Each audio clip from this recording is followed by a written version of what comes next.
Assalamualaikum warahmatullahi wabarakatuh. Perkenalkan, nama saya Riki Cahya Junior. Saya dari Universitas Pamulang, jurusan Teknik Informatika. Hari ini saya ingin mengajak kalian semua untuk masuk ke dapur rahasia dari teknologi yang kita gunakan setiap hari. Bayangkan, laptop yang biasa sering kita gunakan, ia bisa menjalankan aplikasi yang rumit, melakukan perhitungan miliaran per detik, dan bahkan tidak hang meskipun kita membuka 50 tab browser sekaligus. Semua itu terjadi karena adanya sebuah otak dan sistem logistik yang sangat terorganisir, yang kita sebut arsitektur dan organisasi komputer. Untuk memahaminya, mari kita bayangkan komputer itu sebagai pabrik raksasa. Jadi arsitektur komputer adalah cetakan birunya atau blueprint dan buku manual operasi pabrik. Ini adalah atribut sistem yang terlihat oleh programmer, seperti set instruksi atau teknik pengalaman. Ini adalah menu restoran. Ini adalah apa yang program lihat dan gunakan. Contohnya seperti perintah tambah atau pindah data. Nah, sedangkan organisasi komputer adalah dapur pabrik dan detail teknis instalasi listriknya. Ini adalah unit operasional dan interkoneksi yang merealisasikan arsitektur seperti teknologi hardware dan sinyal kontrol. Jadi dapur restoran adalah alur kerja chef. Dan ini adalah bagaimana cetak biru itu diimplementasikan seperti teknologi hardware, bus, sinyal, kontrol, dan seberapa cepat RAM-nya. Sederhananya, arsitektur menentukan apa yang bisa dilakukan mesin atau fungsinya. Organisasi ini menentukan bagaimana ia melakukannya. Oleh karena itu, arsitektur bisa bertahan puluhan tahun seperti arsitektur x86, tetapi organisasi atau teknologi di dalamnya berubah setiap tahunnya seiring perkembangan chip. Oke, kita lanjut untuk ke bagian utamanya, yaitu CPU. Jadi saya akan menjelaskan ini dengan konsep pabrik. Jadi CPU itu atau Central Processing Unit sebagai otaknya atau manajer utama. Departemen pertama yang paling penting adalah CPU, sang manajer pabrik. Ia mengambil keputusan dan memerintahkan semua yang terjadi.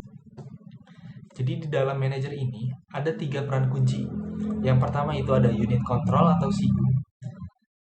Unit control atau CU ini adalah supervisor yang membaca instruksi dan menerjemahkannya.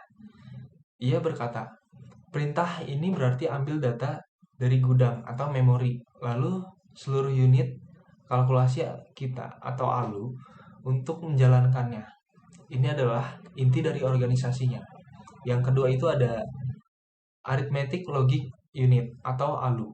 Ini adalah unit kalkulasi yang efisien. ALU hanya bisa melakukan 2 hal, yaitu aritmatika atau tambah kurang dan logika. Logika itu ada AND, OR, dan NOT. Semua proses rumit di komputer adalah rangkaian dari operasi-operasi sederhana ini. Dan inilah yang diwakilkan oleh arsitektur itu. Yang ketiga, itu ada register. Register itu bisa disebut juga sebagai meja kerja super cepatnya yang ada di dalam CPU. Data harus diletakkan di sini sebelum bisa diproses oleh ALU. Ini memori tercepat, terkecil, dan yang paling mahal di seluruh komputer. Ini adalah contoh krusial dari organisasi atau arsitektur yang mempengaruhi kecepatan. Selanjutnya kita akan pindah ke bagian memori utama atau RAM. Bisa juga kita sebut sebagai gudang sementaranya. Jadi, departemen kedua ini adalah RAM atau bisa kita sebut sebagai gudang stok cepatnya. Fungsinya itu semua program dan data yang sedang berjalan saat ini harus ada di sini. Penting untuk diingat, saat komputer mati, gudang ini akan kosong. Jadi ia akan bersifat volatil. Dan yang selanjutnya itu ada hierarki memori tangga kecepatannya. Mari kita lihat tangga kecepatan memori, sebuah hierarki yang dirancang untuk mengatasi perbedaan kecepatan CPU dan memorinya itu. Di sini dibagi 3.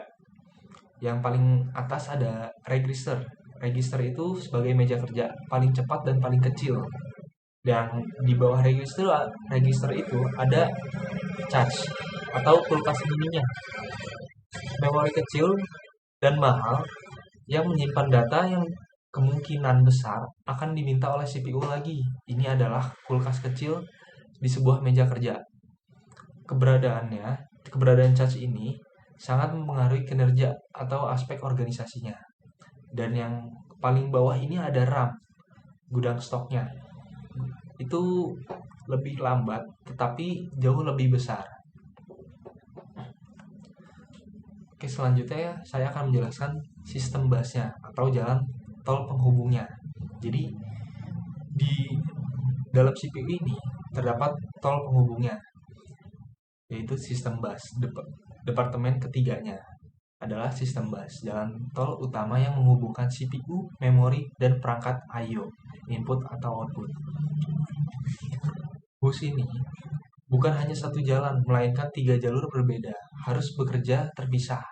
Jadi yang pertama itu ada data bus, jalur untuk data yang sedang ditransfer, misalnya seperti angka 5. Dan yang kedua ini ada address bus. Address bus ini jalur untuk alamat atau lokasi datanya, misalnya alamat kotak ke-100 di gudang. Nah, yang ketiga ini ada control bus. Jadi control bus ini jalur untuk sinyal perintah, misalnya seperti perintah tulis data atau baca data. Dan kecepatan dan lebar bus sangat menentukan seberapa cepat pabrik ini bisa beroperasi. Bus yang lebar memungkinkan transfer data yang lebih cepat. Ini adalah aspek penting dari organisasi komputer itu. Dan untuk yang terakhir, ini ada siklus instruksinya. Nah, siklus instruksinya itu seperti sekarang kita tutup dengan menyatukan semua departemennya. Inilah puncaknya, bagaimana satu perintah dari program dieksekusi melalui siklus instruksinya. Ini dibagi 3 juga. Yang pertama itu ada fetch, atau bisa kita bilang ambil. Ini merupakan unit control yang mengirim alamat instruksi ke RAM melalui address bus. RAM mengirim instruksi tersebut kembali ke CPU melalui data bus. Yang kedua itu ada decode. Decode itu bisa kita bilang terjemahkan. Jadi CPU ini menerjemahkan instruksi yang baru masuk. Ia tahu persis apa yang harus dilakukan. Nah, yang ketiga ini ada execute atau execution-nya. Jadi CPU ini memerintahkan ALU untuk melakukan perhitungan menggunakan data yang sudah ada di register dan menyimpan hasilnya kembali ke memori jika perlu. Jadi inilah semua bagian-bagian penting yang ada di CPU ini. Dan inilah akhir dari arsitektur dan organisasi yang saya bawakan. Saya akan memberikan kesimpulannya sedikit saja, yaitu arsitektur adalah apa yang bisa dilakukan komputer atau set instruksi, dan organisasi itu adalah bagaimana ia melakukannya. Keduanya bekerja sama seperti pabrik yang terorganisir sempurna untuk menjalankan kode-kode yang kita buat dan menggunakan teknologi yang kita cintai. Sekian dari pemaparan saya tentang arsitektur dan organisasi komputer. Kurang lebihnya mohon maaf. Wassalamualaikum warahmatullahi wabarakatuh. Jangan lupa subscribe, like, komen, dan share.